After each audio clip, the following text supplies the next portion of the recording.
The fabric tore with a sound that cut through the morning air like a knife, and suddenly, everything stopped. What had been a routine training exercise just seconds before became something else entirely. When Private Johnson's grip on Sarah Chen's sleeve ripped the cotton clean away from her shoulder, exposing skin that told a story nobody was prepared to hear. The silence that followed wasn't the comfortable quiet of focus or concentration. It was the heavy, uncomfortable silence that comes when people suddenly realize they've stumbled into something much bigger than they bargained for. Before we jump back in, tell us where you're tuning in from, and if this story touches you, make sure you're subscribed, because tomorrow, I've saved something extra special for you.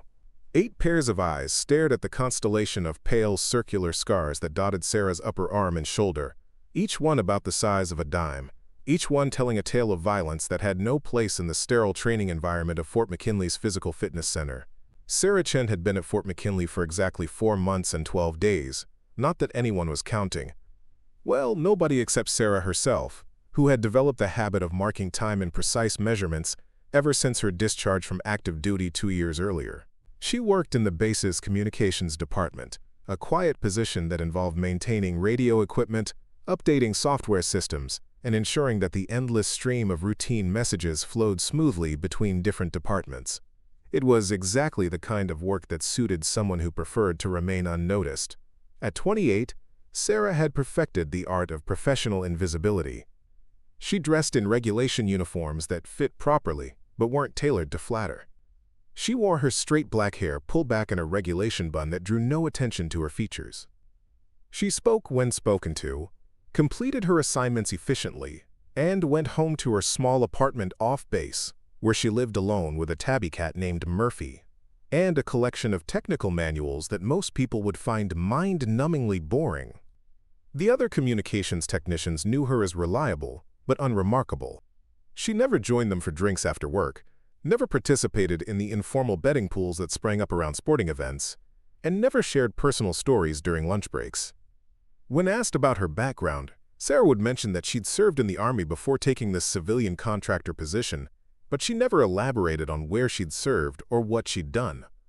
Most people assumed she'd been some kind of desk clerk or administrative assistant, the kind of military service that involved more paperwork than adventure. They were wrong, but Sarah saw no reason to correct their assumptions. In fact, she preferred them. The last thing she wanted was for people to know that Staff Sergeant Sarah Chen had spent 3 tours in Afghanistan as part of a specialized communications unit that operated far from the safety of main bases, establishing and maintaining contact with remote outposts that were often under siege. She didn't want them to know about the nights she'd spent hunched over radio equipment while bullets shattered the air around her, or about the mornings she'd been pinned down for 6 hours in a communications bunker while insurgents tried to overrun their position. Most of all, she didn't want them to know about the day that had ended her military career, the day that had left her with 7 bullet scars and a medical discharge that came with a Purple Heart she kept locked in a drawer at home. Sarah's typical day began at 0600 hours, a habit she'd never been able to break even though her civilian schedule didn't officially start until 8. She would arrive at the communications building while the morning mist still clung to the training fields, unlock her small office, and begin the methodical process of checking overnight message logs and running diagnostic tests on the radio systems. The work was routine, but she approached it with the same meticulous attention to detail that had once kept soldiers alive in combat zones where a faulty radio could mean the difference between rescue and catastrophe. Her office was a study in organizational efficiency. Tools arranged precisely, manuals shelved in alphabetical order, spare parts cataloged and labeled with a precision that bordered on obsessive. The walls were bare except for a single regulation calendar and a small framed photo of Murphy the cat, the only personal touch she allowed herself in the workspace. Visitors to her office, which were rare, often commented on how neat everything was, though they usually said it in a tone that suggested they found her meticulousness slightly unsettling. The truth was that Sarah needed the order. After years of chaos, of never knowing when the next attack might come or whether the radio in her hands would be the lifeline that saved a platoon of soldiers, she found comfort in systems that worked predictably. Every morning she tested the same equipment in the same sequence. Every afternoon she filed the same reports using the same format. Every evening, she locked her office and went home to an apartment that was arranged with similar precision. It wasn't that she was afraid of chaos. She'd proven in Afghanistan that she could function effectively when everything was falling apart around her, but she'd also learned that chaos took a toll, and she'd paid enough of that particular price to last several lifetimes. Now, she preferred the quiet satisfaction of systems that worked, of equipment that responded predictably, of days that unfolded according to plan. Her colleagues in the communications department had long since stopped trying to include her in their social activities. There had been a few attempts in her first month. Invitations to join them for dinner or drinks, casual suggestions that she might enjoy the weekly poker game that rotated between different apartments. Sarah had declined politely but firmly, citing other commitments that she never specified. Eventually, they'd stopped asking, which was exactly what she'd hoped would happen. The only person who still made an effort to engage her in conversation was David Martinez, a fellow communications technician who'd started working at the base about a month after Sarah's arrival. David was friendly in an unassuming way, asking about her weekend plans or commenting on the weather without seeming to expect much in return. Sarah appreciated that he didn't push for personal details or try to turn their interactions into something more social than necessary. Sometimes she caught him watching her work with an expression that seemed more thoughtful than casual, but she attributed that to professional interest. David had mentioned that he'd served in the Navy before taking the civilian position, and she assumed he was simply curious about her technical methods. Sarah had developed several small innovations in equipment maintenance that improved reliability, and she'd shared these techniques freely with her colleagues, though she never explained where she'd learned them. The morning that changed everything started like any other. Sarah arrived at the communications building at her usual time, unlocked her office, and began her routine equipment checks. The radio systems were functioning normally, the overnight message logs showed routine traffic, and the weather forecast indicated clear conditions that would be ideal for the outdoor training exercises scheduled for later that morning. She was updating software on one of the backup communication units when David knocked on her office doorframe. Sarah looked up from her computer screen, noting that he was dressed in physical training gear rather than his usual uniform. "Morning, Sarah," David said, holding a clipboard and looking slightly rushed. "I hate to ask this on short notice, but I need a favor." Sarah saved her work and turned to face him fully. David wasn't the type to ask for favors lightly, and his expression suggested this was something more significant than borrowing a tool or covering a shift. "What do you need?" she asked. "I'm supposed to help with the new recruit training this morning," David explained, consulting his clipboard. "Physical fitness evaluation and some basic team-building exercises. But my partner called in sick, and the training sergeant needs someone with communications experience to help observe and document the session." Sarah felt a familiar tightness in her chest, the same sensation she'd experienced whenever someone suggested she participate in activities that might draw attention to herself. Physical training exercises meant groups of people, social interaction, and the kind of uncontrolled environment where unexpected things could happen. "I'm not really qualified for training oversight," she said carefully. "I'm just equipment maintenance." David smiled, the kind of patient expression that suggested he'd anticipated her reluctance. "That's exactly why they want you there. These recruits are going to be working with communications equipment in the field, and the training staff wants someone who understands the technical side to observe how they handle the gear under physical stress." Sarah considered the request. It was reasonable, professionally justified, and the kind of assignment that fell within her area of expertise. The rational part of her mind recognized that she couldn't refuse without seeming obstructive or antisocial. The other part of her mind, the part that had learned to be wary of situations she couldn't control, was already cataloging everything that could go wrong. "What exactly would I need to do?" she asked. "Mostly just observe and take notes," David replied. "The recruits will be doing obstacle courses and team challenges while carrying communications equipment. You'd evaluate how well they protect the gear, whether they're following proper handling procedures, that sort of thing. The whole session is only about 2 hours. 2 hours. Sarah could manage 2 hours of observation duty. It would mean being around groups of people she didn't know, but she would have a specific role to play, a professional reason for being there that would give her something to focus on besides the social dynamics. "All right," she said finally. "Preparing and narrating this story took us a lot of time, so if you are enjoying it, subscribe to our channel. It means a lot to us. Now back to the story. When do we need to be there?" 0900 at the main training field, David said, his relief evident. Thanks, Sarah. I really appreciate this. As David left her office, Sarah returned to her software update, but found herself having trouble concentrating. It had been months since she'd been directly involved with training activities, and even longer since she'd been around new recruits. The young soldiers reminded her of people she'd known in Afghanistan, people who'd been eager and confident until they'd encountered situations that tested them in ways they hadn't expected. She finished her equipment check early and spent the remaining time before the training session reviewing technical manuals that covered proper communications equipment handling in field conditions. It was unnecessary preparation for what should be a simple observation assignment, but Sarah had learned that thorough preparation was one of the few things that helped her feel in control when entering uncertain situations. At 0845, Sarah changed into physical training gear and made her way to the main training field. The morning air was crisp and clear, with the kind of bright sunlight that made everything look sharper and more vivid than usual. She could see the obstacle course laid out across the field, a series of walls, rope climbs, and crawling sections that were designed to test both individual skills and team coordination. A group of about 20 new recruits was gathered near the starting line, looking nervous but excited in the way that young soldiers often did when facing a new challenge. They were a diverse group, men and women ranging in age from 18 to mid-20s, all wearing identical training uniforms and expressions of determined enthusiasm. Sarah positioned herself at a small table that had been set up for observers, equipped with clipboards, stopwatches, and evaluation forms. From this location, she could see the entire obstacle course while remaining outside the main flow of activity. It was exactly the kind of position she preferred, involved enough to fulfill her professional obligations, but separate enough to avoid unnecessary social interaction.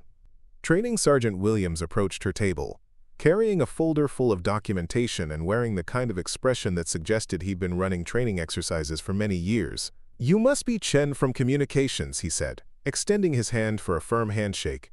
"Dave Martinez said you'd be helping us evaluate equipment handling today." "That's right," Sarah replied. "What specific aspects should I focus on?" Sergeant Williams consulted his folder. "These recruits will be carrying field radio equipment through the obstacle course. We want to know if they're protecting the gear properly, following established procedures, and working effectively as teams when communications are involved. Your technical perspective will help us identify anyone who might need additional training before they're assigned to field units." Sarah nodded, accepting a clipboard with evaluation forms. The assignment was straightforward and well within her area of expertise. She could observe, take notes, and provide technical feedback without becoming personally involved in the training process. "The first group will start in about 10 minutes, Sergeant Williams continued. "We're running them through in teams of 4, with each team responsible for maintaining radio contact throughout the course. If you see anything that concerns you from an equipment perspective, just flag it on the evaluation form." As Sergeant Williams moved away to brief the recruits, Sarah reviewed the evaluation criteria. The forms covered standard procedures for equipment protection, proper handling techniques, and communication protocols. It was exactly the kind of technical assessment she'd expected, requiring professional knowledge rather than personal engagement. The first team took their positions at the starting line, each member equipped with a radio unit and various pieces of field gear. Sarah watched as they began the obstacle course, noting their technique for protecting equipment during climbs and crawls. Their performance was competent but unremarkable, the kind of solid execution that suggested good basic training without exceptional skill. As the morning progressed, Sarah found herself settling into the familiar rhythm of technical evaluation. She observed, made notes, and provided brief comments on equipment handling procedures. The recruits were enthusiastic and generally careful with their gear, though she noted several instances where better technique could have improved both safety and efficiency. It was during the evaluation of the fourth team that Private Johnson approached her table. Johnson was a tall, broad-shouldered recruit from Georgia who'd been performing well throughout the morning exercises. His team had just finished the obstacle course with particularly good time, and he was still breathing heavily from the exertion. "Ma'am," Johnson said, his voice carrying the kind of confident friendliness that suggested he'd never met a stranger. "Mind if I ask you something about the radio equipment?" Sarah looked up from her evaluation form. Johnson's questions seemed professionally motivated, the kind of technical inquiry she was prepared to handle. "What would you like to know?" she asked. "During that last section where we had to crawl under the wire obstacles, "I noticed my radio was picking up some interference," Johnson explained. "Is that normal when the equipment gets close to the metal obstacles, or should I have been doing something different to prevent it?" The question demonstrated good technical awareness, and Sarah found herself approving of Johnson's attention to equipment performance during stress conditions. "Interference can occur when radio equipment is in close proximity to large metal objects," she replied. "In field conditions, you'd want to maintain as much distance as possible while still completing your mission objectives. If you had to crawl close to metal obstacles, you could try adjusting your antenna position or temporarily switching to a different frequency." Johnson nodded thoughtfully. "That makes sense. Could you show me the antenna adjustment technique? I want to make sure I'm doing it right." Sarah hesitated for a moment. Providing technical demonstrations wasn't part of her assigned role, but the request was reasonable and educationally valuable. She stood up from her table and moved closer to where Johnson's team had gathered with their equipment. "The key is understanding how antenna positioning affects signal quality," she began, reaching for Johnson's radio unit. "In most cases, you want the antenna to be as vertical as possible and away from interfering objects." As she demonstrated the proper technique, Sarah became aware that other recruits were gathering around to watch. This kind of impromptu technical instruction wasn't unusual in military environments, and she felt comfortable sharing knowledge that could help them perform their jobs more effectively.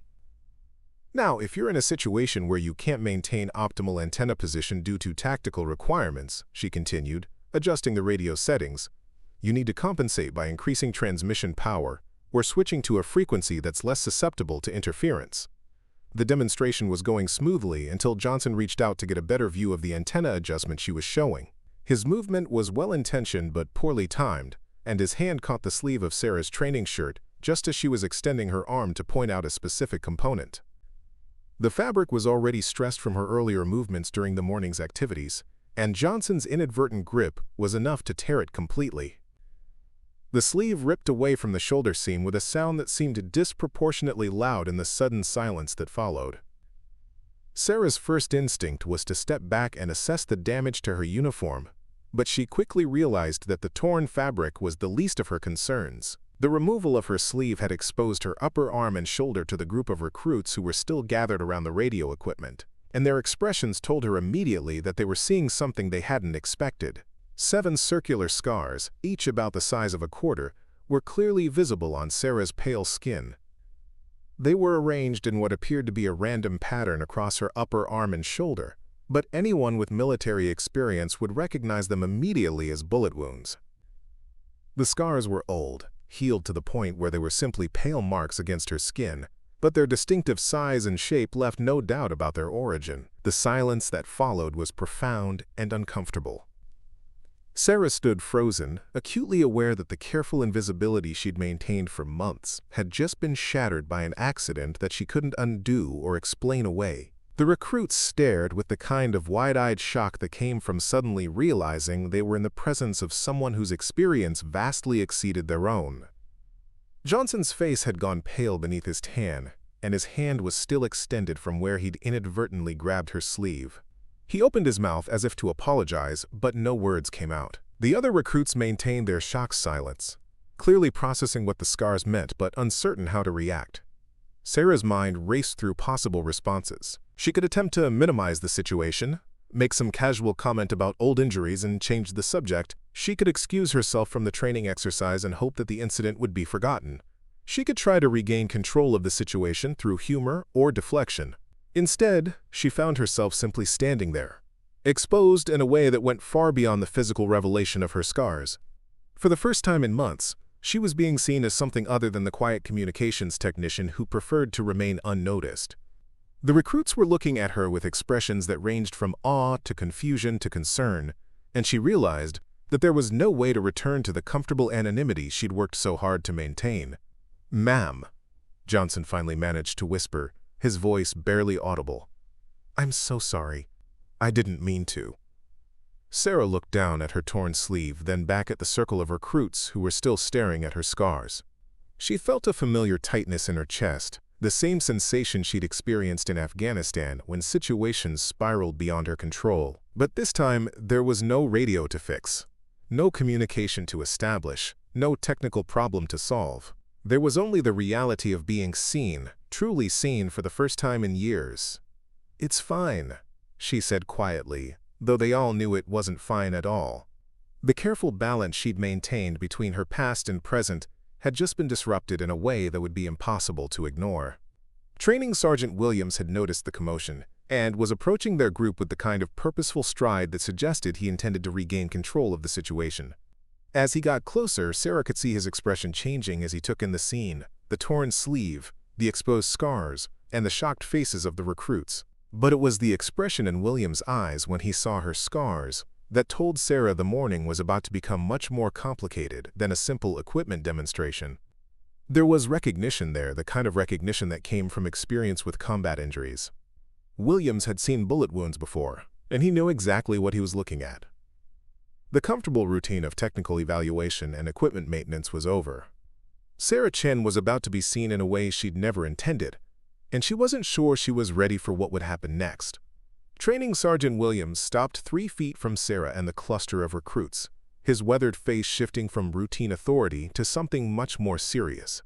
The 20-year veteran had seen enough combat injuries to recognize bullet wounds at a glance, and the pattern of scars on Sarah's exposed shoulder told a story that went far beyond a single unfortunate incident.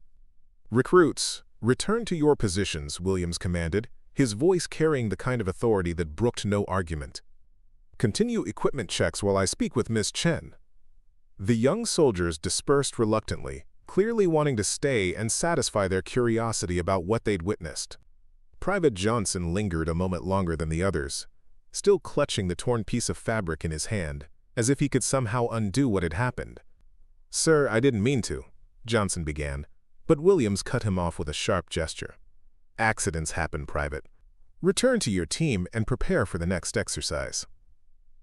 As the recruits moved away, casting glances back over their shoulders, Williams turned his full attention to Sarah. She had instinctively crossed her arms over her chest, trying to minimize the visibility of her scars, but they both knew it was too late for concealment. "Those aren't training injuries," Williams said quietly, his tone matter-of-fact rather than accusatory. It wasn't a question. Sarah met his gaze steadily, recognizing the moment when evasion became pointless. "No, they're not." Williams nodded slowly, his eyes taking in the scattered pattern of circular scars with the clinical assessment of someone who'd seen similar injuries on soldiers returning from combat zones. "Afghanistan? 3 tours," Sarah replied, her voice barely above a whisper. The simple confirmation hung in the air between them, carrying weight that went far beyond the words themselves. Williams had deployed to Afghanistan twice during his career, and he understood what 3 tours meant in terms of exposure to combat, risk, and the kind of experiences that left permanent marks on both body and mind. "What unit?" Williams asked, though Sarah could tell from his tone that he suspected the answer would be more complicated than a standard assignment. Sarah hesitated, knowing that her response would determine how much of her past would be revealed.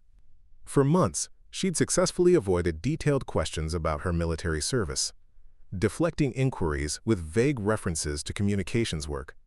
But the scars on her shoulder had already told part of her story, and she realized that partial truth might be more dangerous than complete honesty. "Special Communications Unit," she said finally. "Attached to forward operating bases in Helmand Province." Williams' expression shifted again, this time to something approaching respect mixed with concern. Special Communications Units operated in some of the most dangerous areas of Afghanistan, establishing and maintaining contact with remote outposts that were frequently under attack. The work required technical expertise combined with the ability to function under extreme combat conditions. "How many?" Williams asked, and Sarah knew he wasn't referring to her deployments. 7 entry wounds, she replied. All from the same incident. The number seemed to surprise Williams, though he tried to hide his reaction. Surviving 7 bullet wounds was remarkable under any circumstances, but surviving them while performing the kind of technical work required in special communications suggested either extraordinary luck or exceptional skill under pressure. "When was your last deployment?" Williams continued, his questions now carrying the tone of a professional debrief rather than casual curiosity. "Ended 2 years ago," Sarah said. "Medical discharge."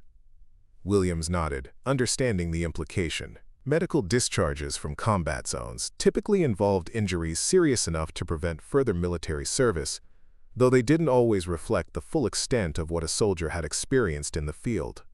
"And you've been working here for 4 months," Williams said. More statement than question. "Communications maintenance," Sarah confirmed. "Civilian contractor position." Williams was quiet for a moment, processing the information she'd provided. Sarah could see him making connections, drawing conclusions about why someone with her background would choose a low-profile technical position rather than leveraging her combat experience for a more prominent role. "The recruits don't know," Williams observed. "No one knows," Sarah replied. "I prefer it that way." Williams glanced toward the group of young soldiers who were attempting to focus on their equipment checks while obviously straining to overhear the conversation taking place a few yards away. Their expressions ranged from curiosity to confusion to something that might have been awe. "That's going to be difficult to maintain now," Williams said gently. Sarah followed his gaze, recognizing the truth in his observation. The revelation of her scars had created a situation that couldn't be easily contained or forgotten. Even if she could convince the recruits to keep quiet about what they'd seen, the knowledge would still exist, coloring every future interaction and making her carefully maintained anonymity impossible to sustain. "I know," she said quietly. Williams seemed to consider something before speaking again. "Walk with me," he said, gesturing toward a path that led away from the training field and the curious eyes of the recruits. They walked in silence for several minutes, following a route that took them past the obstacle course and toward a more secluded area of the base. Williams moved with the measured pace of someone who had learned the value of thinking before speaking, and Sarah appreciated the time to collect her thoughts. "I've been training soldiers for 15 years, Williams finally said. "I've seen recruits from every background you can imagine. Rich kids who enlisted for adventure. Poor kids who joined for opportunity. Career military families where service is a tradition. But I've never seen anyone react to combat scars the way those recruits just did." Sarah glanced at him, uncertain where he was leading the conversation. "Fear, respect, curiosity, sure," Williams continued. "But what I saw back there was different. They looked at you like you were something they'd only heard stories about." "I'm not," Sarah said firmly. "I was just a communications technician who happened to be in the wrong place at the wrong time." Williams stopped walking and turned to face her directly. 7 bullet wounds suggest otherwise. Special communications units don't get shot up like that during routine operations." Sarah felt the familiar tightness in her chest that came whenever someone pushed for details about her combat experience. The incident that had ended her military career was classified at a level that made discussion impossible, but the physical evidence of what had happened was now visible to anyone who cared to look. "I can't discuss operational details," she said. "I'm not asking for operational details," Williams replied. "I'm asking about what those recruits just witnessed, and more importantly, what they're going to do with that information." Sarah understood his concern. Military bases were closed communities where information traveled quickly, often becoming distorted in the process. By evening, everyone on the base would know that the quiet communications technician had combat scars, and by the following day, the story would likely have grown into something far more dramatic than the reality. "What do you suggest?" she asked. Williams resumed walking, leading her toward a bench that overlooked the training fields. "That depends on what you want to accomplish. You can try to minimize the situation, ask the recruits to keep quiet, and hope the story doesn't spread. Or you can get ahead of it." "Get ahead of it how?" "By controlling the narrative," Williams said as they reached the bench. "Those recruits are going to talk about what they saw.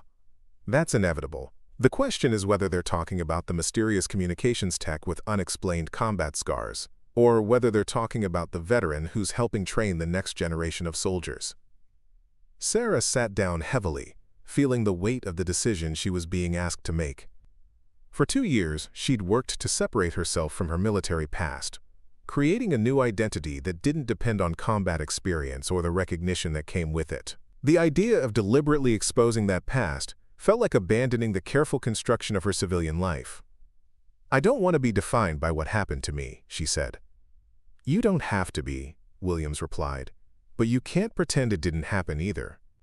Not anymore." They sat in silence for several minutes, watching as other training groups moved through their exercises in the distance. Sarah found herself thinking about the recruits she'd been observing, their enthusiasm and confidence, their assumption that their training was preparing them for challenges they could handle. She remembered feeling the same way before her first deployment, before she'd learned that preparation could only take you so far. What would controlling the narrative look like? She asked finally. Williams seemed to have been expecting the question. Start with the truth, or at least as much of it as you can share. Let people know that you're a combat veteran with specialized communications experience. Don't make it dramatic or mysterious. Just acknowledge it and move on. And then you use that experience to help train people who might benefit from it, Williams said. Those recruits back there are going to be deployed eventually. Some of them will end up in situations where having the right technical knowledge could save lives. You have that knowledge. Sarah considered his words, recognizing the logic but struggling with the implications. Teaching would mean visibility, interaction, and the kind of professional exposure she'd been avoiding since her discharge. It would also mean revisiting experiences she'd worked hard to put behind her. I'm not qualified to train soldiers, she said. You're more qualified than most of the people doing it, Williams replied. Combat experience, technical expertise, and the ability to function under pressure. That's a rare combination. As they talked, Sarah became aware that they were being watched. The recruits from the morning's exercise were visible in the distance, still conducting their training but clearly distracted by the conversation taking place on the bench. She realized that her response to the morning's incident would be scrutinized and analyzed by people who were already forming opinions about who she was and what her scars represented. They're expecting something from me now, she observed. They are, Williams agreed. The question is what you want to give them. Sarah thought about Private Johnson's technical question about radio interference, the kind of practical inquiry that demonstrated genuine interest in learning. She remembered her own early days in the military, the hunger for knowledge that went beyond textbook theory, the desire to learn from people who'd actually faced the challenges she might encounter. If I were to consider teaching, she said carefully, what would that involve? Williams turned to face her, his expression suggesting that he'd been hoping for exactly this question. Start small. Guest lectures on technical communications in combat environments. Maybe some practical demonstrations of equipment handling under stress. See how it goes. And if it doesn't go well, then you go back to equipment maintenance and we pretend this conversation never happened, Williams said. But if it does go well, you might find that helping other people prepare for what you've experienced is more satisfying than you expect. Sarah looked back toward the training field, where the recruits were now packing up their equipment after completing the morning's exercises. Private Johnson was carefully coiling radio cables with the kind of attention to detail that suggested he was taking the technical aspects of his training seriously. The sight reminded her of her own early military training, when every piece of knowledge felt crucial, and every instructor seemed to possess wisdom that could make the difference between success and failure. How much would I need to tell them? She asked. As much or as little as you're comfortable with, Williams replied. The goal isn't to share war stories. It's to give them practical knowledge that might help them do their jobs better. The idea had appeal, Sarah realized. For 2 years, her combat experience had felt like a burden, something to be concealed and minimized. The possibility of transforming that experience into something useful, something that could help others, offered a different way of thinking about her past. I'd need time to consider it, she said. Of course, Williams agreed. But don't take too long. Those recruits are going to be talking about what they saw today, and it would be better if you were part of that conversation rather than the subject of it. As they walked back toward the training field, Sarah found herself thinking about the moment when Johnson's grip had torn her sleeve. It had been an accident, an unintended consequence of his enthusiasm for learning, but it had also been inevitable in some way. She'd been living in a state of careful balance, maintaining separation between her past and present, and that balance had always been fragile. The recruits were gathered near their vehicles, loading equipment and discussing the morning's training in the animated way that young soldiers often did after completing a challenging exercise. As Sarah and Williams approached, their conversation gradually quieted, and Sarah could feel the weight of their attention. Ms. Chen, Private Johnson said as they reached the group. He was still holding the torn piece of fabric from her sleeve, and his expression carried a mixture of embarrassment and concern. "I want to apologize again for what happened, if there's anything I can do to make it right." Sarah looked at the earnest young soldier, recognizing something of her younger self in his desire to fix what he perceived as his mistake. The truth was that Johnson's accident had simply accelerated something that would have happened eventually. Her careful anonymity had always been temporary, a transitional state rather than a permanent solution. "It's fine, Private," she said. "Accidents happen." "Ma'am," said another recruit, a young woman whose name tag read Martinez. "Those scars. I mean, we know it's not our business, but—" "But you're curious," Sarah finished for her.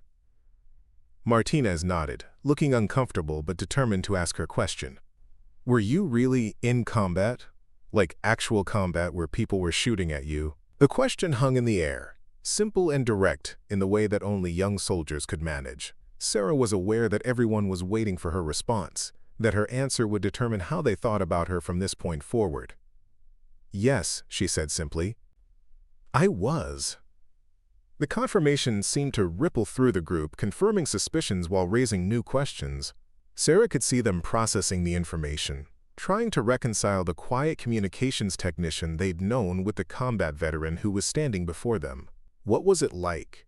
Johnson asked, his voice carrying the kind of curiosity that came from someone who might soon face similar experiences. Sarah considered the question, recognizing the impossibility of providing a simple answer. Combat was too complex, too personal, too dependent on individual circumstances to be easily summarized. But she also recognized the sincerity behind the question, the desire to understand something that might help them prepare for their own future deployments. "It was nothing like training," she said finally.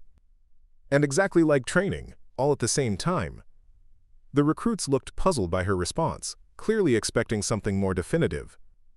"Training teaches you procedures and techniques," Sarah continued. "But combat teaches you about yourself. About what you can handle, what you can't, and what you're willing to do to protect the people depending on you." "Is that how you got hurt?" Martinez asked. "Protecting other people?" Sarah felt the familiar tightness in her chest, the automatic response to questions that came too close to classified information. But she also recognized that these young soldiers weren't asking for operational details. They were asking for the kind of wisdom that could only come from experience. "I got hurt doing my job," she said. "Sometimes that's how it works." Training Sergeant Williams stepped forward, clearly sensing that the impromptu question-and-answer session was moving into territory that might be difficult for Sarah to navigate. "All right, recruits," he announced. "Equipment loaded and vehicles ready. Time to head back to base." As the young soldiers began climbing into their transport vehicles, Johnson approached Sarah one more time. "Ma'am," he said quietly, "I hope you know that what happened this morning, we're not going to make a big deal about it. I mean, we respect what you've done, and we don't want to make things complicated for you." Sarah studied his face, recognizing the sincerity in his expression. Johnson was trying to offer her the same kind of protection she'd been providing for herself, the ability to control how much of her story became public knowledge. "I appreciate that," she said, "but complicated might not be entirely bad." As the vehicles pulled away from the training field, Sarah found herself standing alone with Williams, watching the dust clouds settle in their wake. The morning's accident had forced her to confront questions she'd been avoiding for months, and she realized that the comfortable routine of anonymous equipment maintenance no longer felt sufficient. "They're good kids," Williams observed, following her gaze toward the departing vehicles. "They are," Sarah agreed.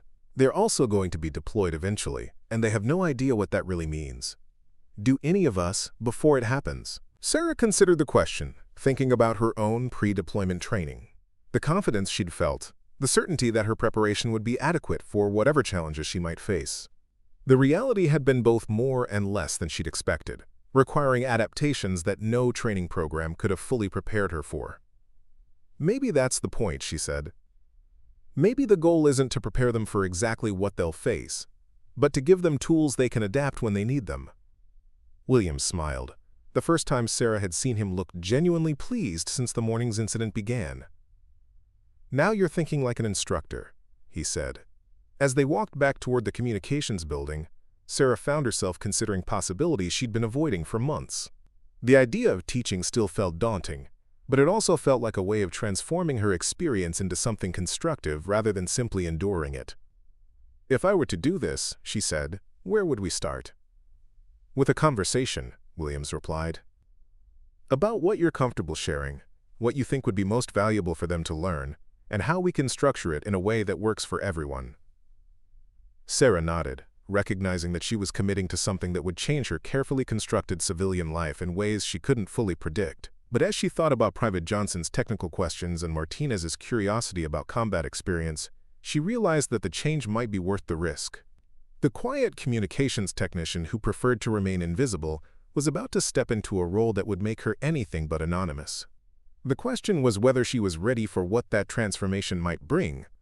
3 days after the incident on the training field, Sarah found herself sitting across from Colonel Rebecca Hayes in the base commander's office, a space that radiated military efficiency and years of decisive leadership.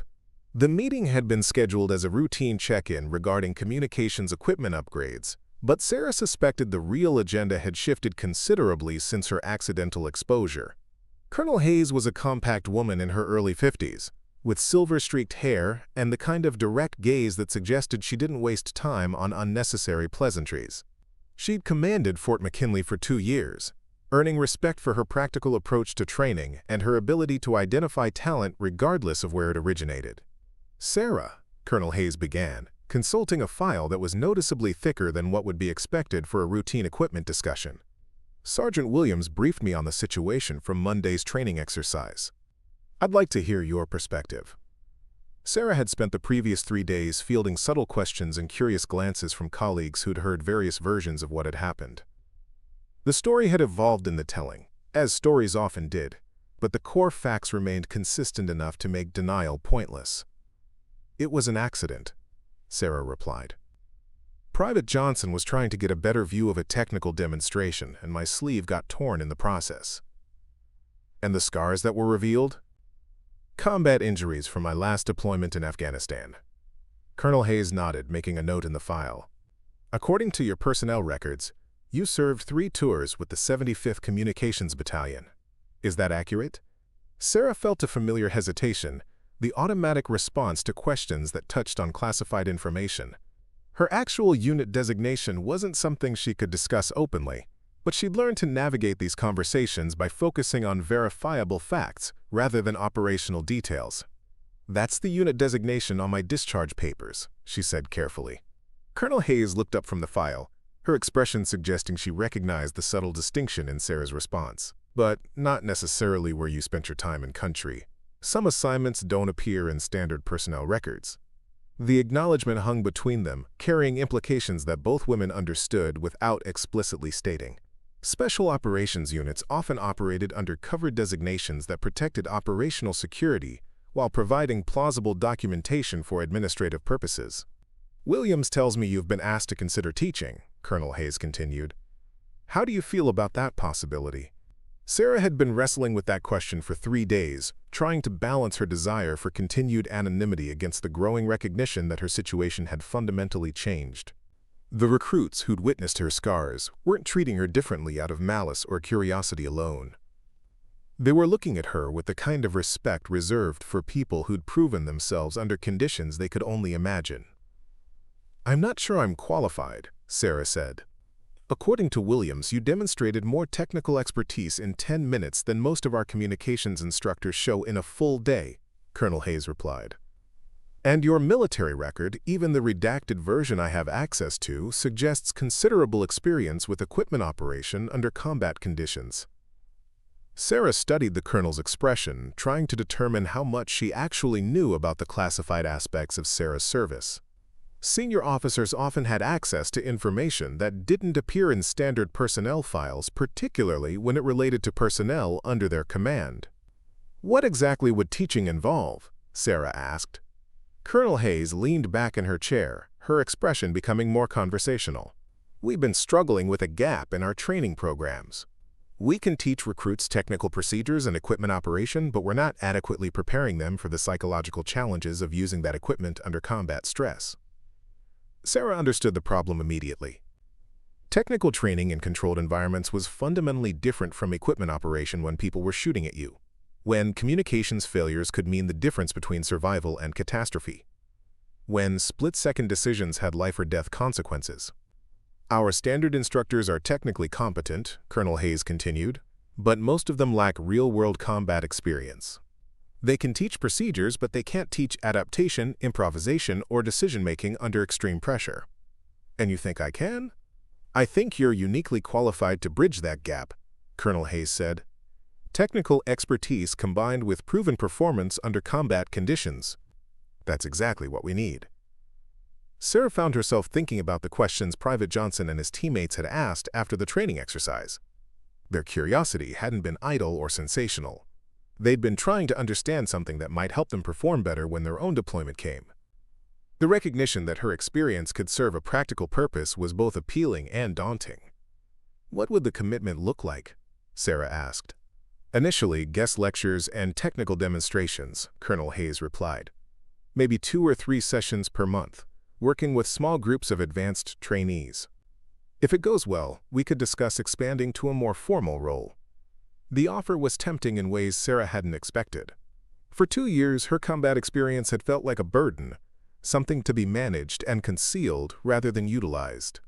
The possibility of transforming that experience into something constructive appealed to her desire to find meaning in what she'd endured.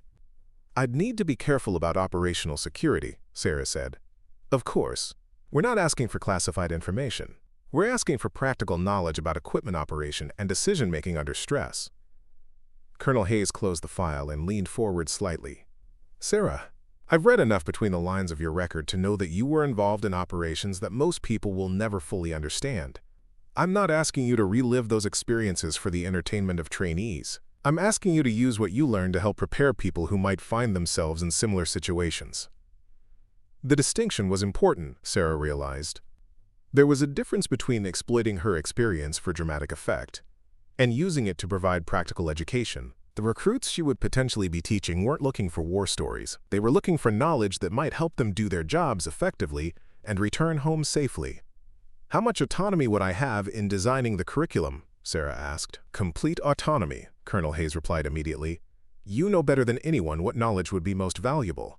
We'd provide administrative support and facilities, but the content and approach would be entirely your decision. The offer was more generous than Sarah had expected, suggesting that Colonel Hayes understood the importance of allowing her to control how much of her experience she chose to share. The autonomy also meant she could focus on technical aspects rather than personal details, maintaining some separation between her past and present. Can I have some time to think about it? Of course. But don't take too long. Word has already spread about Monday's incident, and people are curious.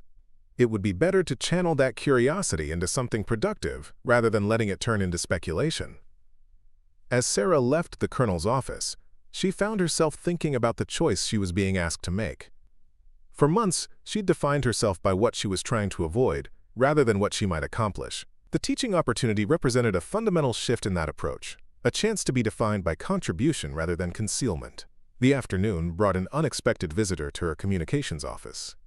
David Martinez knocked on her doorframe, carrying 2 cups of coffee and wearing an expression that suggested he had something specific to discuss.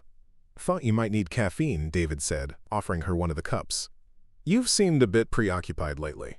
Sarah accepted the coffee gratefully, recognizing that David's visit was probably motivated by more than casual concern.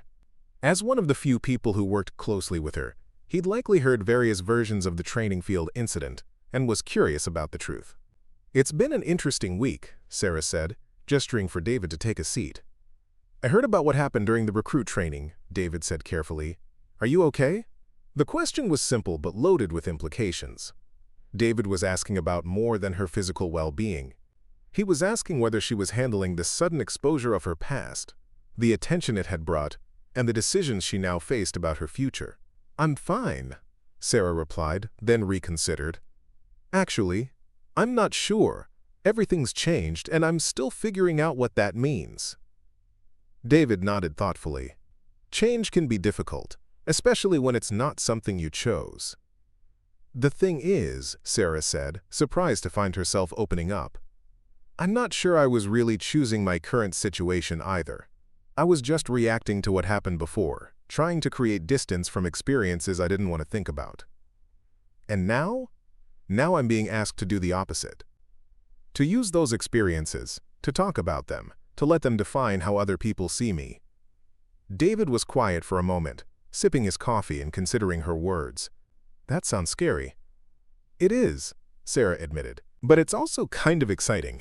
For the first time in 2 years, someone's suggesting that what I went through might be valuable rather than just something to overcome. The teaching opportunity? Sarah nodded. Colonel Hayes wants me to help train recruits in technical communications under combat conditions. Use my experience to prepare them for situations that can't be replicated in standard training. That sounds like important work. It does, Sarah agreed. That's what makes the decision so difficult. I want to help, but I'm not sure I'm ready to be that visible, that connected to my past. David leaned forward slightly, his expression becoming more serious. Can I tell you something about your past that you might not realize? Sarah looked at him curiously, wondering what perspective he might offer. I've been working with you for 3 months, David continued. In that time, I've watched you diagnose equipment problems that stumped everyone else, improvise solutions with materials that weren't designed for the purpose, and maintain perfect composure during system failures that had other people panicking. That's just technical training. No, it's not, David said firmly. Technical training teaches you procedures. What you do goes beyond that. You think differently under pressure. You see possibilities that other people miss. You function effectively when everything's falling apart around you. Sarah felt uncomfortable with David's assessment, but she couldn't entirely dismiss it. She had noticed that her approach to problem-solving was different from her colleagues, though she'd attributed that to experience rather than any special capability. My point, David continued, is that your past isn't just about what happened to you. It's about what you learned, how you adapted, and the skills you developed. Those things are already part of who you are, whether you talk about them or not. The observation was perceptive in ways that made Sarah reconsider her assumptions about concealment and exposure. She'd been thinking about her combat experience as something separate from her current identity, but David was suggesting that the separation was artificial. The teaching opportunity isn't asking you to become someone different, David said. It's asking you to acknowledge who you already are. That evening, Sarah found herself at the same bench where she'd talked with Sergeant Williams, thinking about the conversations she'd had throughout the day. The base was quieter in the evening hours, with most personnel either at dinner or settled into their off-duty routines. The training fields were empty, but she could imagine them filled with recruits working through exercises that would prepare them for challenges they couldn't yet comprehend. Her phone buzzed with a text message from an unknown number. After a moment's hesitation, she opened it. Miss Chen, this is Private Johnson. I got your number from Sergeant Williams. I wanted to ask if you'd be willing to answer some technical questions about radio equipment in field conditions. A few of us are really interested in learning more after Monday's demonstration. Would that be okay? Sarah stared at the message, recognizing it as a turning point. Johnson's request was exactly the kind of informal teaching opportunity that Colonel Hayes had described. It was also a chance to test her comfort level with using her experience to help others without making a formal commitment. She typed back, I'd be happy to answer technical questions. When would be convenient? The response came quickly. Would tomorrow evening work? Maybe 1900 hours at the communications building? I can bring a few other people who are interested. Sarah found herself typing yes before she'd fully considered the implications. As soon as she sent the message, she felt a mixture of nervousness and anticipation that reminded her of the feeling she'd had before her first deployment. When the abstract was about to become real, the next evening, Sarah arrived at the communications building to find 5 recruits waiting outside, including Johnson and Martinez from the training exercise. They were carrying notebooks and looked genuinely eager to learn, rather than simply curious about her combat experience. Thank you for doing this, ma'am, Johnson said as she unlocked the building. We've been thinking about the questions you raised during the demonstration, and we realized how much we don't know about practical applications. Sarah led them into the main equipment room, where various types of radio and communications gear were displayed for training purposes. The familiar environment helped her feel more confident about the impromptu teaching session she was about to conduct. "What specific areas would you like to focus on?" she asked. "Equipment protection during movement," Martinez replied immediately. "And troubleshooting when you can't follow standard procedures." "Communication protocols when systems are damaged," added another recruit, whose name tag read Thompson. "Decision-making when you have incomplete information," Johnson contributed. Sarah looked at the group, recognizing that their questions went far beyond technical curiosity. They were asking about the kind of practical knowledge that could only come from experience, the gap between classroom theory and field reality that traditional training programs struggled to address. "Let's start with equipment protection," she said, moving to a display of portable radio units. "The first thing you need to understand is that your equipment is only as reliable as your ability to keep it functional under adverse conditions." Over the next 2 hours, Sarah found herself drawing on experiences she'd never discussed publicly, translating combat lessons into practical guidance. She demonstrated improvised repair techniques, explained decision-making frameworks for communication failures, and shared strategies for maintaining equipment functionality when standard procedures weren't possible. The recruits took extensive notes and asked thoughtful questions that showed they were processing the information at a deeper level than simple memorization. They wanted to understand not just what to do, but why certain approaches worked better than others under stress conditions. "This is exactly what we needed," Martinez said as the session ended. "The regular training covers the basics, but this kind of practical application makes everything make more sense." As the recruits gathered their materials and prepared to leave, Johnson approached Sarah with a final question. "Ma'am, would you be willing to do this again? Maybe on a regular basis? I think a lot of people would benefit from this kind of instruction." Sarah looked at the group of young soldiers, recognizing something of her former self in their eagerness to learn everything they could before facing real-world challenges. The evening session had felt natural in ways she hadn't expected, tapping into knowledge she'd been carrying without using. "I'll consider it," she said, knowing that her answer was already becoming a commitment. As she locked up the communications building and walked back to her apartment, Sarah realized that the transformation she'd been resisting was already underway. The question was no longer whether she would step into a teaching role, but how quickly she was ready to embrace it fully. 6 weeks later, Sarah stood before a classroom of 30 junior officers, her hands steady as she adjusted the microphone clip to her collar. The training facility had been reconfigured specifically for her advanced communications course, with workstations arranged in small groups that would allow for both theoretical instruction and practical exercises. Sunlight streamed through the windows, illuminating faces that ranged from skeptical to eager, all focused on the woman who had become something of a legend on the base. The transformation hadn't happened overnight. After that first informal session with Private Johnson and his teammates, word had spread organically through the ranks. Soldiers began approaching Sarah with technical questions, seeking advice on equipment modifications, asking for clarification on procedures that seemed inadequate for real-world conditions. What started as casual conversations had evolved into regular evening sessions, then structured workshops, and finally this formal course that carried official certification credit. Communications in combat environments requires a fundamentally different mindset than peacetime operations, Sarah began, her voice carrying easily to the back of the room. "Everything you've learned about proper procedures and standard protocols remains important, but it becomes secondary to a single overriding principle: maintain contact by any means necessary." Lieutenant Rachel Foster, a recent academy graduate with an engineering background, raised her hand. "Ma'am, how do we balance improvisation with regulations?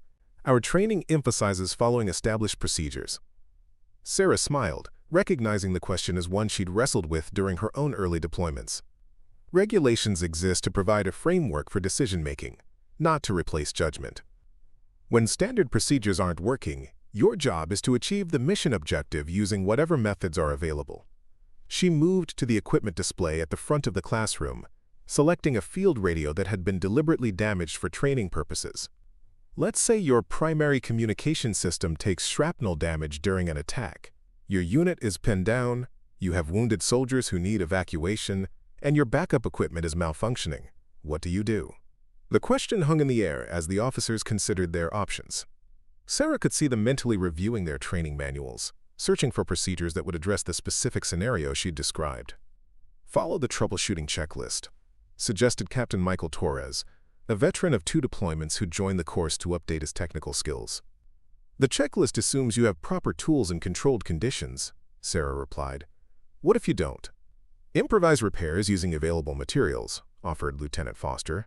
Good. What materials might be available in a combat environment? The discussion that followed was exactly what Sarah had hoped to achieve. Instead of regurgitating memorized procedures, the officers were thinking creatively about problem-solving under constraints they'd never considered. They discussed using wire from destroyed vehicles, repurposing components from damaged equipment, and establishing communication networks using combinations of different radio types.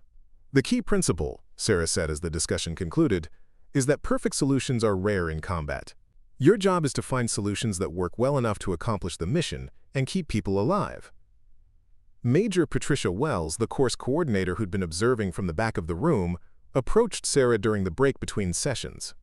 Wells was a staff officer with extensive training experience, but she'd specifically requested to observe Sarah's classes to better understand the unique approach that was generating so much positive feedback. That was impressive, Wells said. I've never seen officers engage with technical training quite like that. They're not just learning procedures, they're learning to think.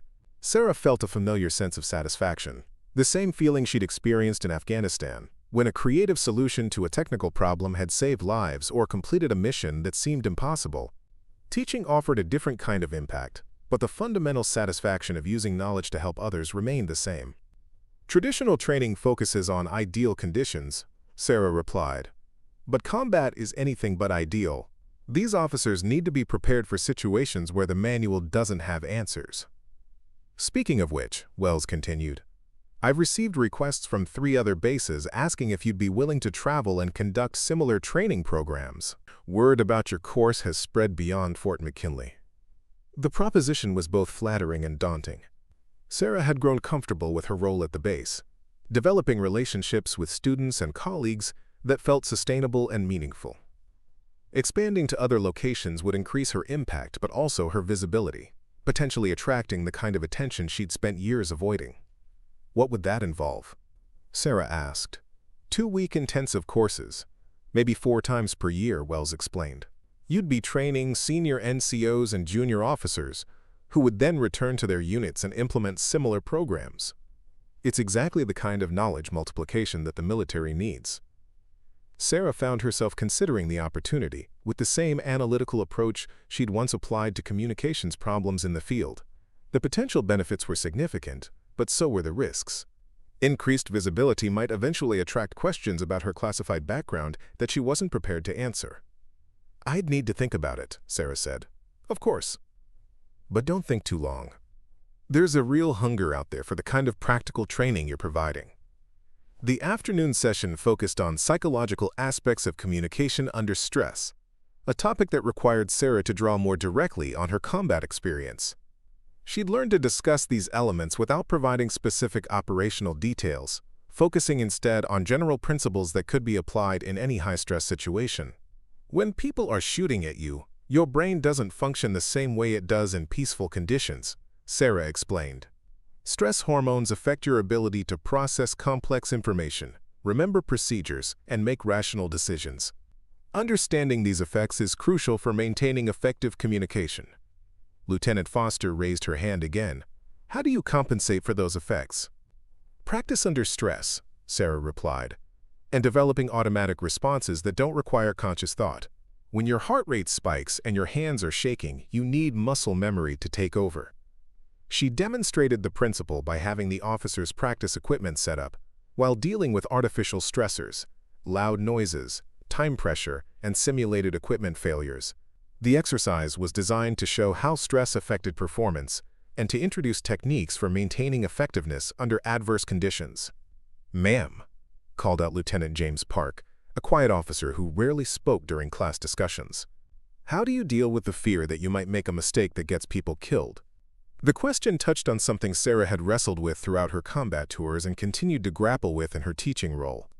The weight of responsibility for other people's lives was a burden that never became entirely comfortable, but it was also the source of the focus and dedication that made effective leadership possible.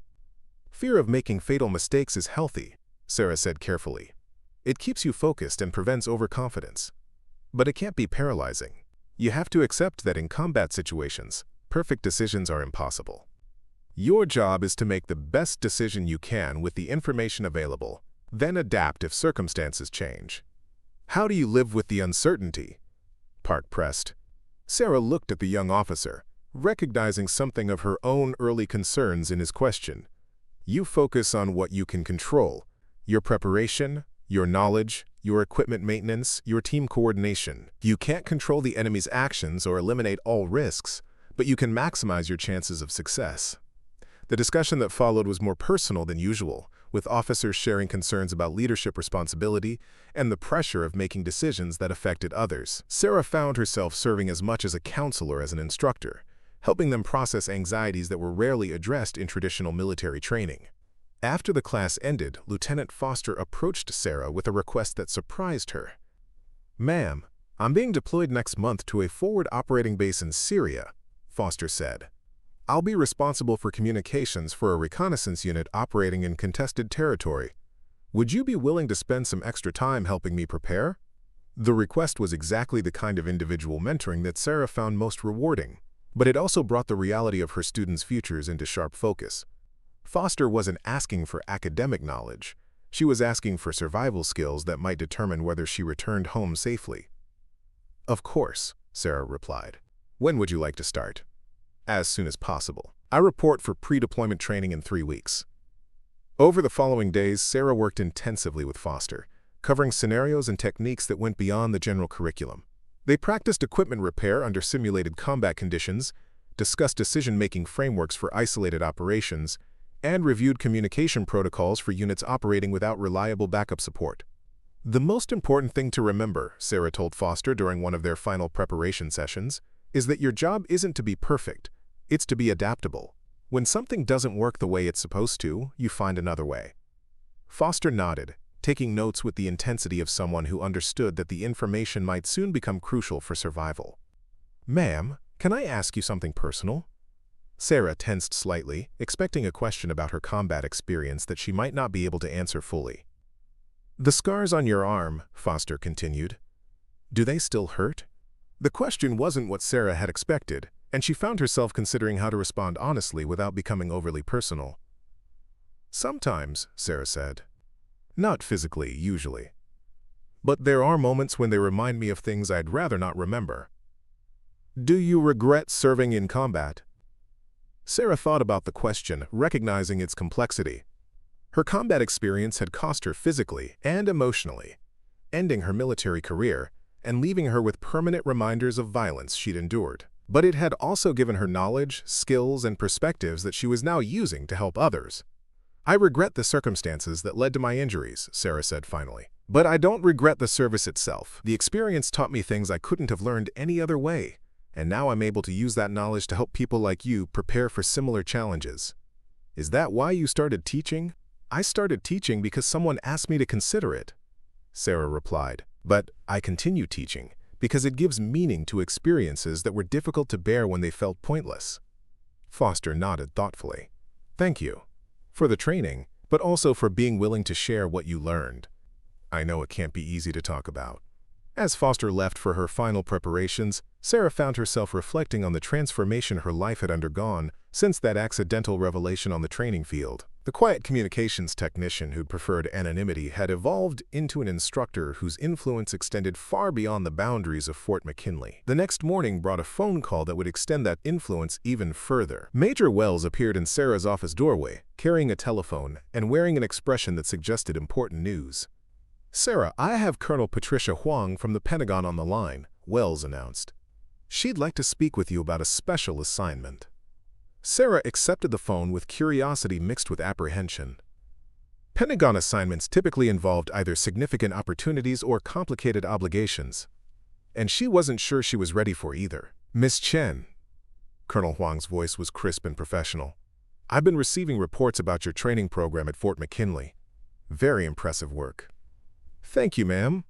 I'm calling because we're developing a new curriculum for advanced communications training, and we need someone with your unique combination of technical expertise and field experience to lead the program development." The opportunity was larger than anything Sarah had considered, involving curriculum design for the entire military communications training system. It would mean leaving Fort McKinley, relocating to the Pentagon area, and taking on responsibilities that would affect thousands of soldiers. What would the position involve? Sarah asked. Program development, instructor training, and oversight of implementation across multiple bases, Colonel Huang explained. It's a senior civilian position with significant autonomy and resources. The goal is to transform how we prepare communications personnel for combat deployments. Sarah found herself thinking about Lieutenant Foster, preparing for deployment to Syria with skills that might keep her alive in dangerous situations. The Pentagon position would allow her to influence training programs that would prepare thousands of soldiers for similar challenges. I'd need time to consider the offer, Sarah said. Of course. But I should mention that the position comes with a significant salary increase and the opportunity to shape military training policy at the highest levels. After ending the call, Sarah sat quietly in her office, considering the path that had led from accidental exposure to national-level opportunity. The torn sleeve that had revealed her scars had started a chain of events she couldn't have imagined, transforming her from someone trying to hide her past into someone whose experience was valued at the highest levels of military leadership.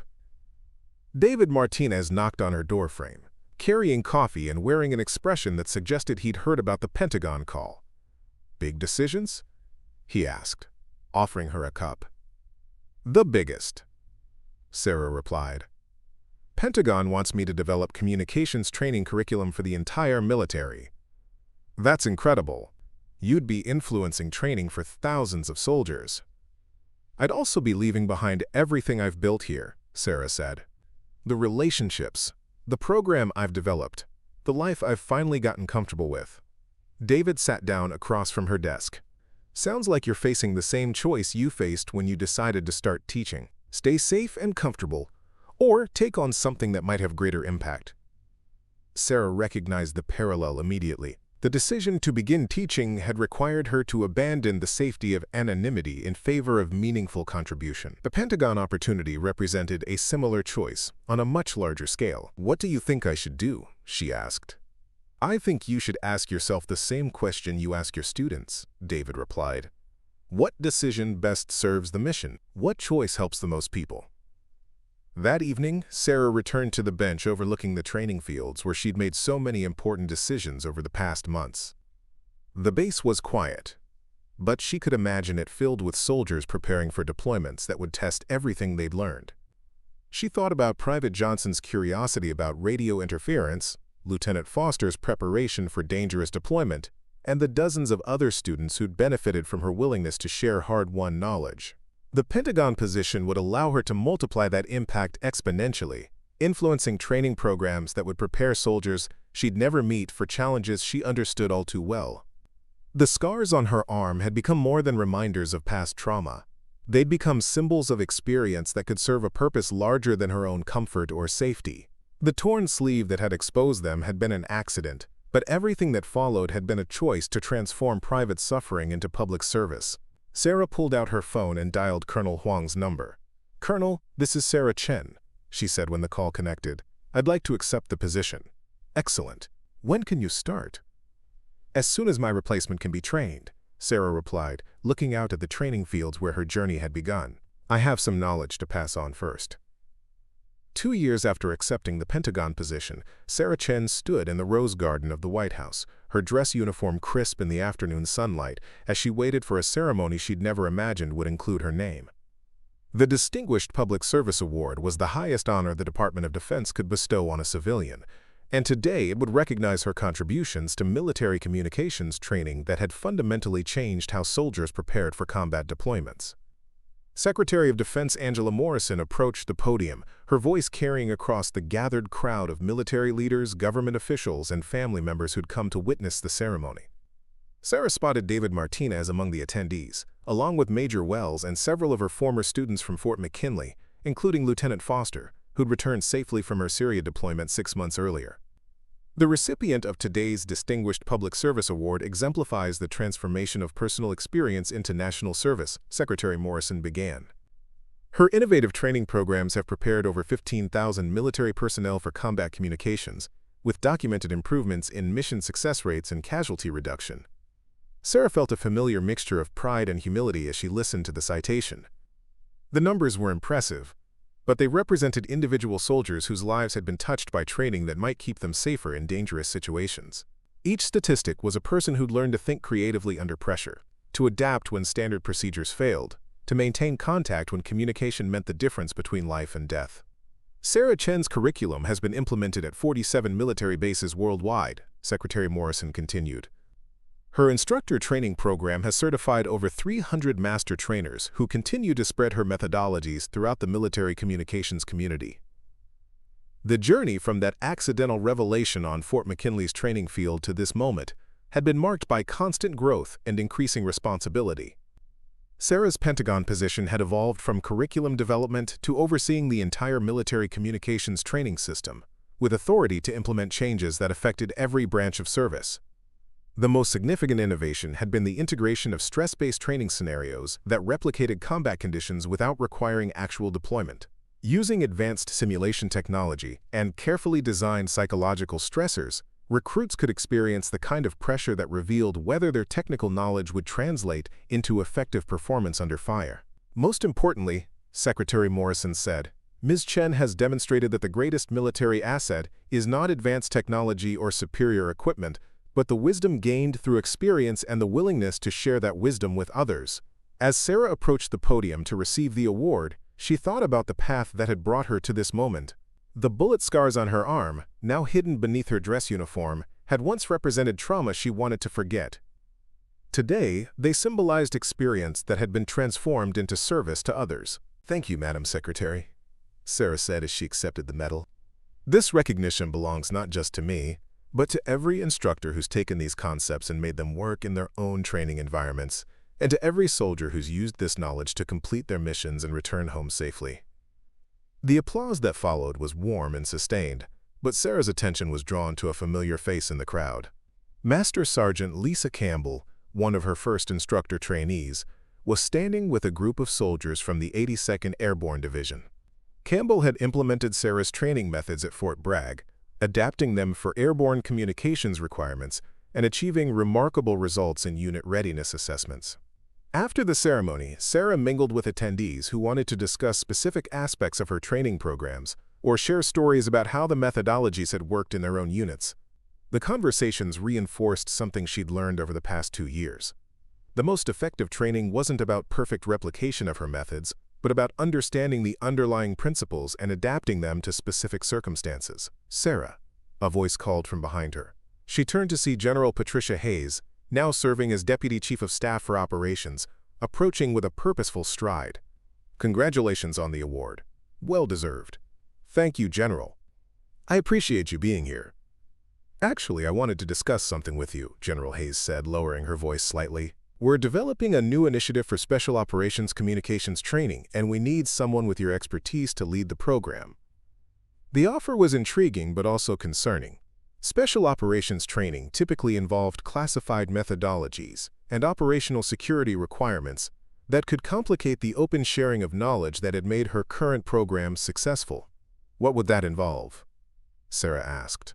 "Advanced techniques for communications in denied environments, working with units that operate behind enemy lines with minimal support," General Hayes explained. The training would be classified, but the principles could eventually be adapted for broader military use. Sarah found herself hesitating, not because the work wouldn't be important, but because it would represent a step back toward the kind of classified environment she'd spent years moving away from. Her current position allowed her to help thousands of soldiers openly, without the restrictions that came with secret programs. "I'm honored by the offer," Sarah said carefully, "but I think I can serve more effectively in my current role." The open sharing of knowledge has been crucial to the success of these programs. General Hayes nodded, though her expression suggested she'd hoped for a different answer. "I understand. But keep the possibility in mind. There may come a time when that kind of specialized expertise is exactly what we need." As the reception continued, Sarah found herself in conversation with Lieutenant Colonel James Park, the quiet officer from her Fort McKinley classes, who'd been promoted and assigned to develop communications training for National Guard units. His transformation from uncertain lieutenant to confident instructor exemplified the kind of growth she'd hoped to inspire. "Ma'am, I wanted to thank you for something specific," Park said. "Remember when you talked about focusing on what you can control rather than worrying about uncertainties?" Sarah nodded, recalling the discussion about leadership anxiety that had emerged during one of her classes. "That advice probably saved my career," Park continued. "I was deployed to Mali last year, leading communications for a joint task force operation. We lost our primary satellite link during a critical phase of the mission, and I had to coordinate communications for 3 different units using improvised equipment. How did it go? Instead of panicking about what might go wrong, I focused on what I could make work," Park said. "We established a relay network using vehicle radios and managed to maintain contact throughout the operation. The mission was successful, and my commander credited the communications coordination as a key factor." Stories like Park's had become common over the past 2 years, validating Sarah's belief that practical wisdom could be taught and applied in ways that made real differences in military effectiveness. Each success story represented not just professional achievement, but lives potentially saved through better preparation and decision-making. David Martinez approached as Park moved on to speak with other attendees. "How does it feel to be officially recognized as a national asset?" he asked with a smile. "Overwhelming," Sarah admitted. 2 years ago, I was trying to stay invisible. Now I'm receiving awards at the White House. Any regrets about the visibility?" Sarah considered the question, thinking about the comfortable anonymity she'd once valued so highly. "Sometimes I miss the simplicity of just fixing radios and maintaining equipment. But I can't imagine going back to hiding knowledge that might help people." "What's next?" David asked. "More of the same, I hope," Sarah replied. "There are still gaps in training programs, still methodologies that could be improved, still ways to better prepare people for challenges they'll face." As the reception wound down, Sarah found herself standing alone for a few moments, reflecting on the journey that had brought her to this point. The torn sleeve that had exposed her scars had seemed like a catastrophe at the time, destroying the careful anonymity she'd built around herself. Instead, it had become the catalyst for discovering her true purpose. Lieutenant Foster approached, now wearing captain's bars and looking confident in a way that reminded Sarah of her own evolution from hidden technician to recognized expert. "Ma'am, I'm being assigned to develop communications training for Special Forces units," Foster said. "I was hoping you might have some advice about adapting your methodologies for highly classified environments." The request represented exactly the kind of knowledge multiplication Sarah had hoped to achieve. Foster would take principles she'd learned and adapt them for specialized applications, extending the reach of effective training methods into areas Sarah might never directly influence. "The core principles remain the same," Sarah said. "Stress-based learning, creative problem-solving, focus on adaptation rather than rigid procedures. The classification level doesn't change what makes training effective." "What about operational security concerns? Separate the principles from the specific examples," Sarah suggested. "You can teach decision-making under pressure without revealing classified scenarios. You can demonstrate equipment improvisation without discussing sensitive capabilities." Foster nodded, taking mental notes with the same intensity she'd shown during her pre-deployment preparation. "Thank you for everything. The training you provided probably kept me alive in Syria, and now I get to help prepare others." As Foster walked away, Sarah realized that her influence was becoming self-perpetuating. Students who'd learned from her were becoming instructors themselves, carrying forward methodologies that would continue evolving and improving long after her direct involvement ended. The drive back to her Pentagon office gave Sarah time to process the day's events and consider what the recognition meant for her future. The Distinguished Public Service Award represented validation that her approach to training was making a measurable difference, but it also brought increased expectations and visibility that would shape her role going forward. Her office had changed considerably since she'd first arrived at the Pentagon. The walls were now covered with photographs from training sessions at various bases, letters from soldiers whose lives had been affected by her programs, and maps showing the global implementation of her methodologies. The space reflected the transformation from individual contributor to system-wide influencer. Sarah's assistant knocked on the doorframe, carrying a stack of messages that had accumulated during the ceremony. "Congratulations on the award," she said. "These came in while you were at the White House." The messages included, "Congratulations from former students," requests for training consultations from international military partners, and invitations to speak at conferences and symposiums. Each represented an opportunity to extend the reach of effective training methods, but also a demand on time and energy that was already stretched thin. One message stood out from the others. It was from Private Johnson, now Sergeant Johnson, writing from his deployment in Eastern Europe, where he was serving as communications chief for a reconnaissance unit.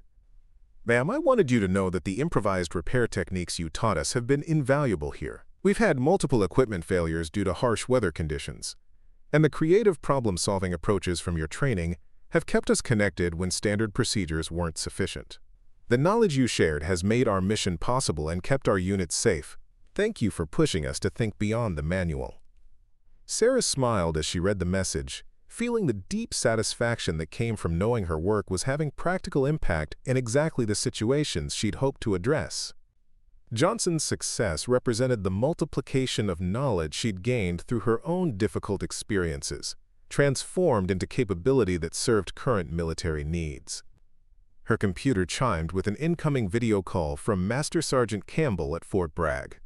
Sarah accepted the call, seeing Campbell's familiar face appear on her screen along with several other instructors from the 82nd Airborne Training Program. "Congratulations on the award, ma'am," Campbell said. "We wanted to share some news about the program here."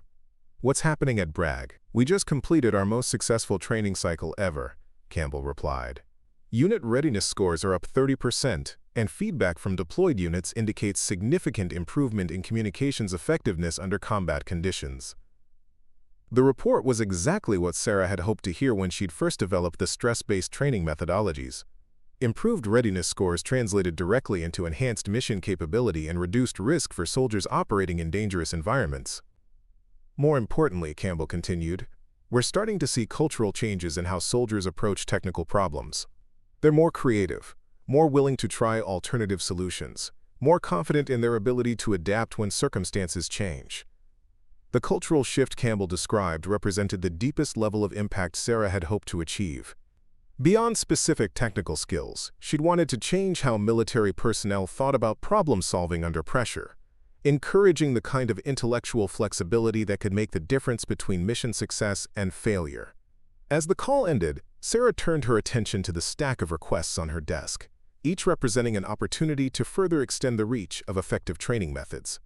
The recognition she'd received today would open doors to new partnerships, expanded programs, and innovative applications of the principles she'd developed. But as she began reviewing the requests, Sarah found herself thinking not about expansion or recognition, but about the simple satisfaction of helping individual soldiers prepare for challenges they would face.